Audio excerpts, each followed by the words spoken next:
but in a region where the church has been involved in both revolutionary and shadowy dealings, hidden connections are likely. I don't know which one of these guys is the one that said Muslims are invading. What a time. What a time to be alive, man. What a time to be alive. Okay. So let's look at some of the candidates that are most likely to be the new pope.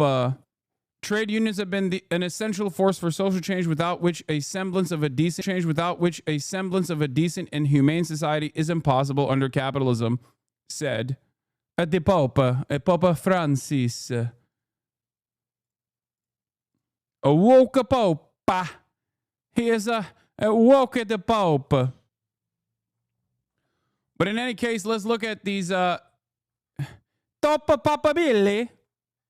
Those are with the real power beyond the church. Cardinals poised to shape the church's future as potential successors of Pope Francis with deep theological divides and global challenges facing Catholicism. This upcoming conclave could ignite the most dramatic power shift in modern church history.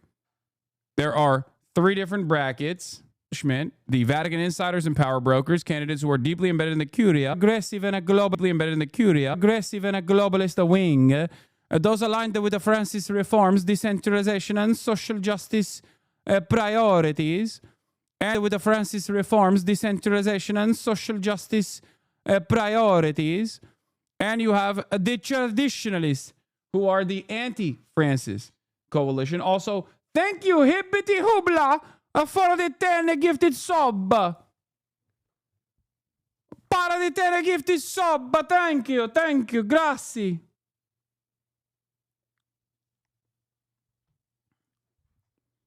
Thank you, my friend. Yes, there is a Pinoy. There is a Swagapino cardinal that could be the next pope, which I think would be fucking awesome. There is a Swagapino cardinal that could be the next pope, which I think would be fucking awesome. Anyway. Thank you for the blessing of a gifted subs. If you would also like to bless others in the community, you can too gift a sub. But also, if you do not have a $6, you can subscribe for free with the Twitch Prime by connecting your Amazon Prime to your Twitch Prime account and use it on your favorite streamer. Right. E Twitch Primo. It's a free. Ciao, bella.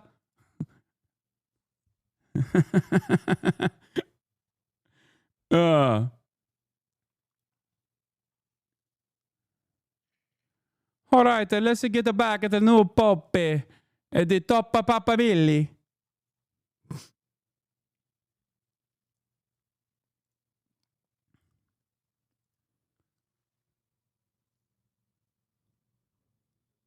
All right.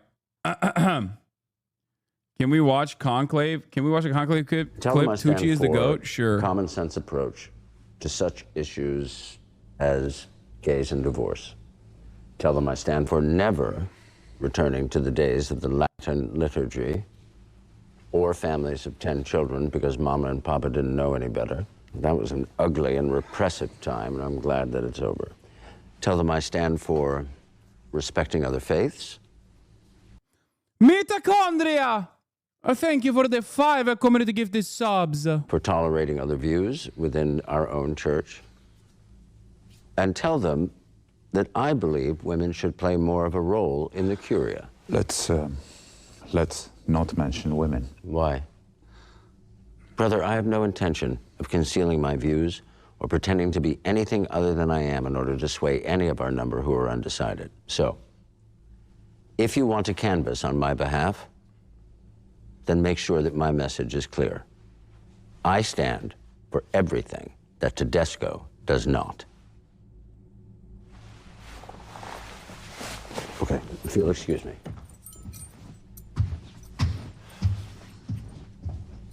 All right. Rocco, you talk to the Americans. Villanueva, I leave the South Americans to you. Gianmarco, you take the Africans. Aldo doesn't want it. Any of it. And you know that, don't you? Of course I do. That's why I support him. The men who are dangerous are the ones who do want it.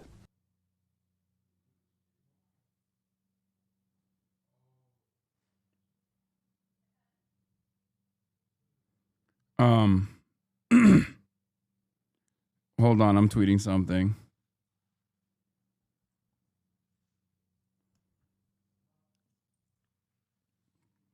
It's a Stanley Tucci. Mamma mia. And so Here, this is also important. Palestinians are expressing their sadness, and they say they've lost another leader that was defending them. Here's Hind reporting in from this Gaza. stage, Hind all they Hudari. need is someone to stand by them, and also need someone to defend and support them. And also, it's very important for Palestinians to be felt and also heard and supported. The Pope was one of the leaders that have been always supporting Palestinians, and Palestinians have been really connected to him, talking to him every day and expressing how they feel the situation across the Gaza Strip, and especially the community where Christians are residing right now and seeking refuge is in a church in the Gaza city, and they have been always trying to stay surrounding each other and supporting each other, and there has been a lot of cause for them to evacuate. Let me not evacuate to the southern parts of the Gaza Strip, and chose to stay in the northern Gaza Strip, and also to protect the churches where they're currently seeking shelter.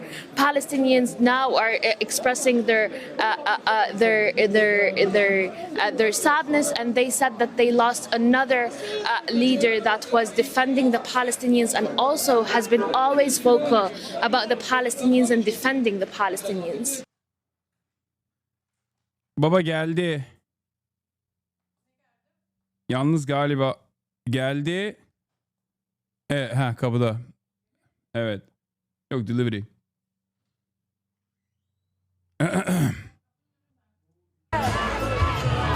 The first time Jorge Mario Bergoglio left Rome as Pope Francis, it was to visit the tiny Mediterranean island. Jorge Mario Bergoglio left Rome as Pope Francis, it was to visit the tiny Mediterranean island of Lampedusa, close to North Africa.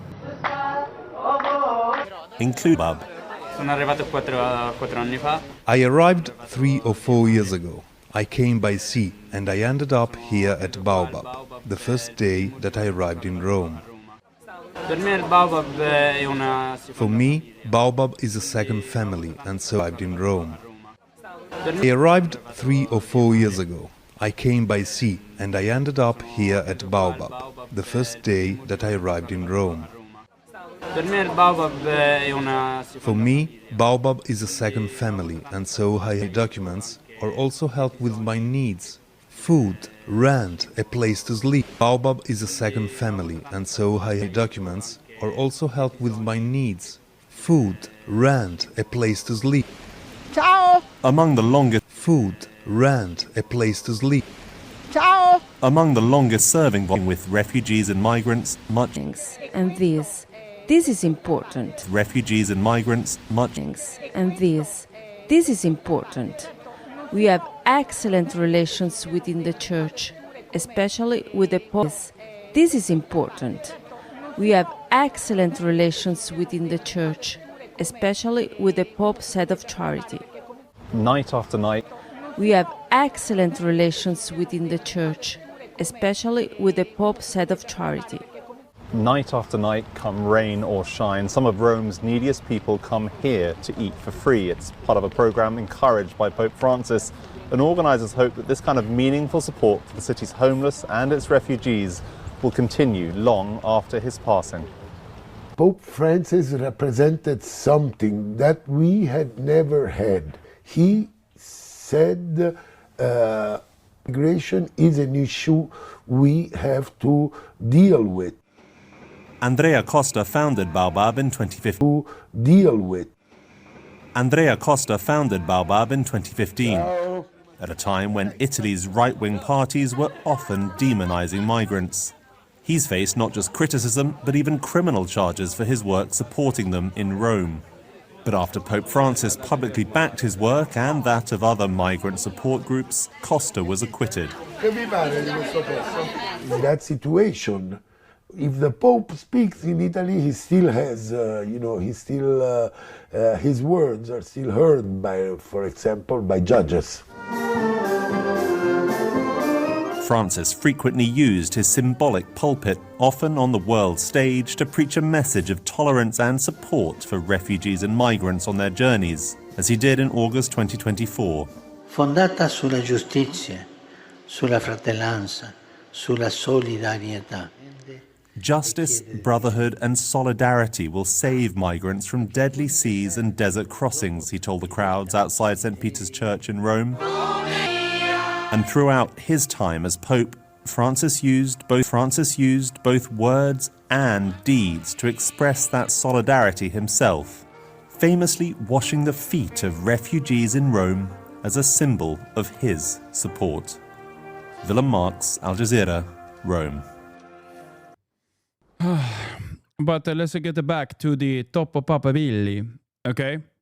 Pietro Parolin of Italy, okay? So you have the establishment candidates who are deeply embedded in the Curia, have strong Roman networks and could maintain stability. You have the reformers, those aligned with Francis' reforms, decentralization, and social justice priorities. And then you have the traditionalists who are the anti-Francis contingency and are conservative. Those favored by Benedict Vigano wing, anti-progressive defenders of the old church. You have Robert Sara, strong voice for Catholic traditionalists, known for his critiques of Western secularism. Huge support from conservative cardinals, but resisted by progressives, backed by ultra-traditionalist factions who believe in restoring the pre-Vatican II Catholicism. His influence extends to African political elites, where the church has a long history of involvement in both peace and war. You have, of course, unsurprisingly, Raymond Leo Burke, the American hog, a well-known conservative figure within the Catholic Church, having served as the prefect of the Apostolic Signatura and now as cardinal patron of the Sovereign Military Order of Malta. Burke is a controversial figure, especially for his vocal opposition to certain Vatican reforms, stripped of his Vatican influence, but still a rallying figure. Still a rallying figure for conservative Catholics, holds the one of the most traditionalist candidates, a Benedict-style individual, a Benedict 16th-style individual, Benedict-style individual, a Benedict 16th-style individual, supported by conservatives but seen as too rigid for post-Francis Church. The Netherlands has been a battleground between progressive and conservative Catholic forces. While he seems like a purist, some traditionalist movements have secretive tendencies that could be linked to him. And Carlo Maria Polvani, one of Vatican's most connected candidates, with a strong career in church diplomacy and governance, nephew of Carlo Maria Vigano, although not openly supporting his views, his family's influence stretches his networks, dealing with the information, security, and the classified communications. If there are secrets about the internal Vatican powers treaty and the classified communications, if there are secrets about the internal Vatican power struggles, Polvani likely knows them. And then going back to the dark horse, the wild card within the current existing top of papabili, those with the real power, the establishment. You have Pietro Parolin from Italy, the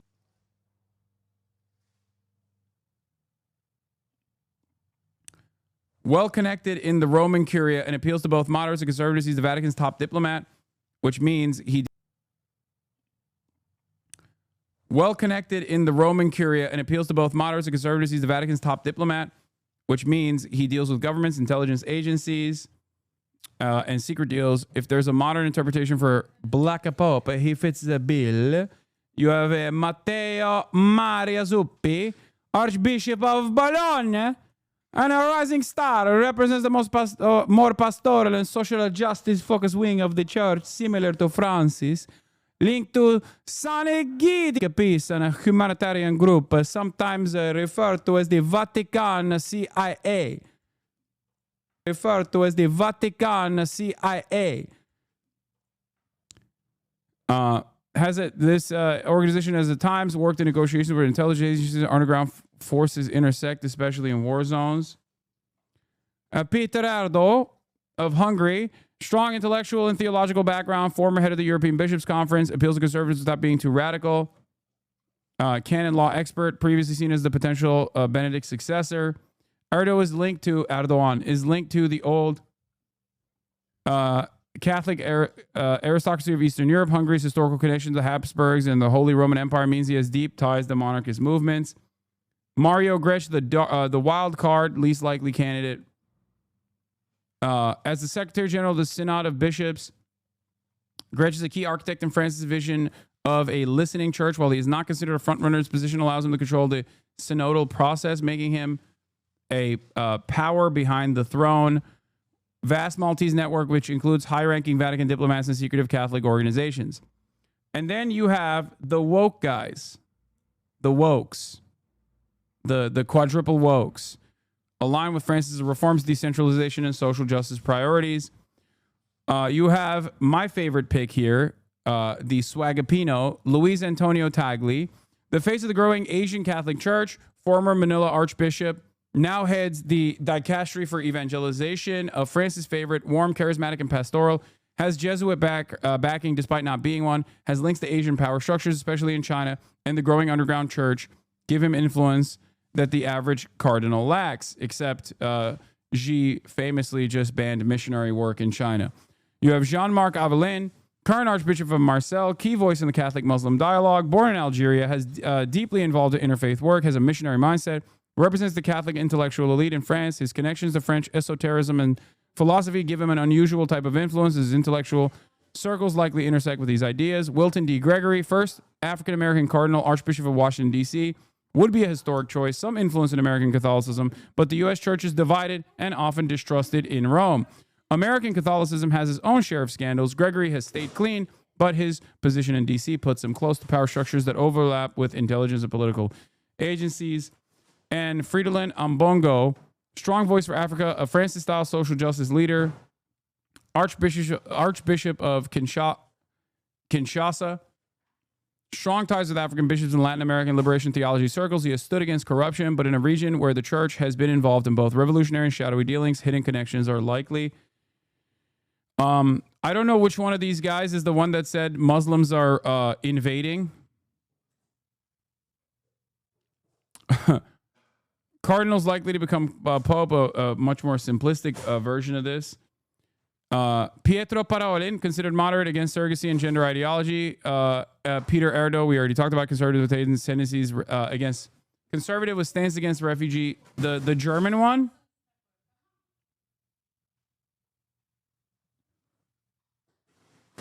There's one that, there's one that's like fucking crazy.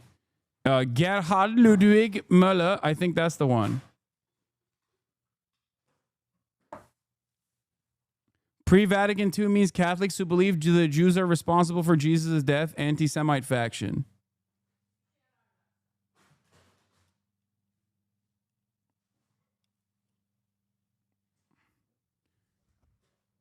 There's no way they pick Raymond Burke. That dude is crazy, anti-vax if I'm not mistaken, and nearly died of COVID as a result. Yeah, the Sri Lankan one is also kind of a Nazi is what I heard. But yeah, the Sri Lankan Cardinal Malcolm Ranjit is a fucking genocidal demon of the highest order. All the war crimes Israel's committing in Gaza, Sri Lanka has done to the Tamils until 2009.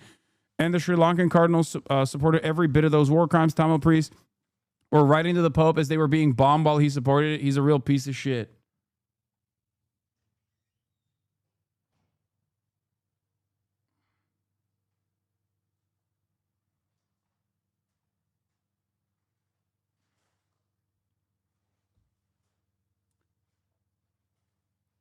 Raymond Leo Burke is insanely anti-Islam guy. There's a video of him. Or no, not Raymond Leo Burke. There's also a video of the German one. Does anyone have the video readily available of the German one? When I watched it, I was shocked. I saw a bunch of freaks on the timeline being like, this should be the next Pope. And I was like, oh, buddy. Oh, buddy. Okay. Oh, boy. Oh, buddy. It is fucking nutty, this guy. Here's the yeah. Wait, what? The influx of migrants from Syria as an Arab invasion, Pope Francis said, before adding that it will make Europe stronger. The pontiff was speaking to a group of French Christians. No, this is not what I'm talking about.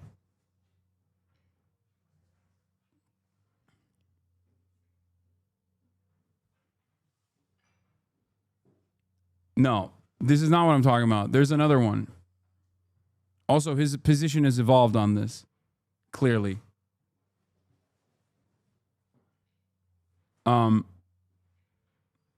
I don't think they will pick a U.S. cardinal.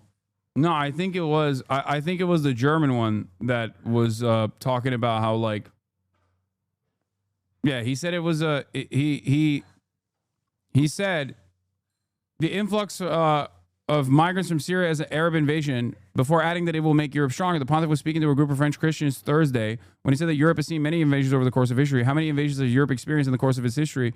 It has always been able to overcome them, moving forward and finding itself better through the exchange between cultures. Today, we can talk about an Arab invasion. He said, it is a social fact. According to Vatican newspaper, L'Osservatore Romano, the Pope said that Europe has always been able to go forward and find itself enhanced by the exchange among cultures, adding that Europe is the only continent that can bring about a certain unity to the world. Saying that like the Arabs coming is not a bad thing, but instead a good thing. But goddamn, why is it so difficult? Is straight up the thing I'm looking for with the German one. Let me see if I actually liked it on Twitter so that I could bring it up when I was streaming.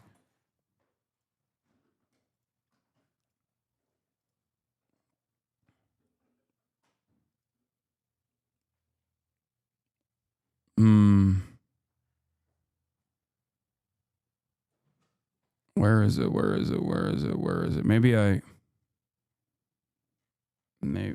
my bookmarks? I might have bookmarked it. Oh, here it is. Yeah, I did bookmark it. Okay. This guy, also posted by Radio Genoa initially. This fucking guy. Look at this. Yes, this is very serious. Now we are witnessing an invasion. They are not refugees. No, this is an invasion of mass Islamization of Europe, which already went on for at minimum 50, 60 years, Islamization in Europe. But now it is in mass. It is very evident.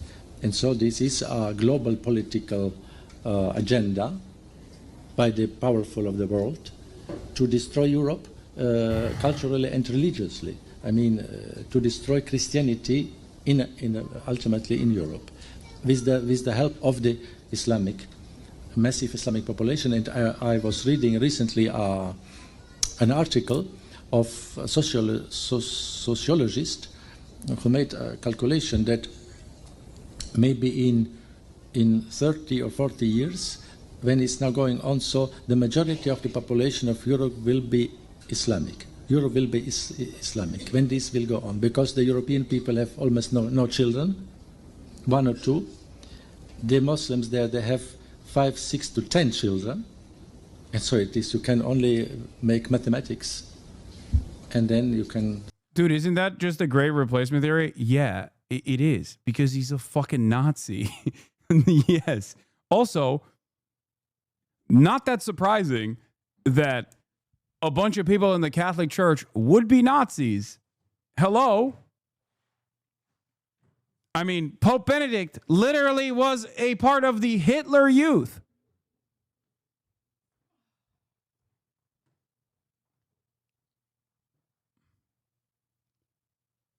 See that they will be in the majority.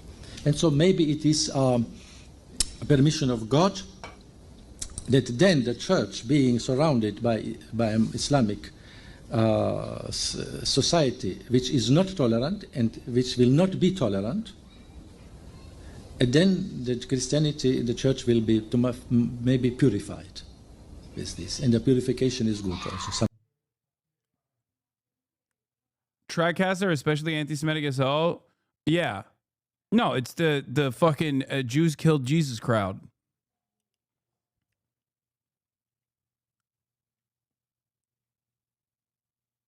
The Vatican is full of Nazi gold from World War II, and the Pope at the time collaborated with Mussolini. Yeah.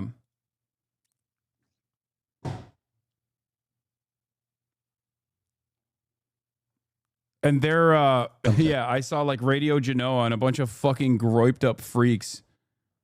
Yeah, I pray this would be true. A most holy man would make for a most holy pope. I pray for the Holy Spirit. So sick. We got to go back to the Hitlerian attitude that we had before this last gay woke pope. Buonasera. A simple good evening from the newly elected Cardinal Jorge Mario Bergoglio from Argentina, the first pope ever from the Americas. His choice of the name Francis, after the saint known for his poverty and love of nature, had never been used before by a pope, set the tone for a pontificate marked by attention to the poor and a simple way of life. This pope's home would no longer be the historic apartments, but a simple set of rooms in a guest house on the Vatican grounds.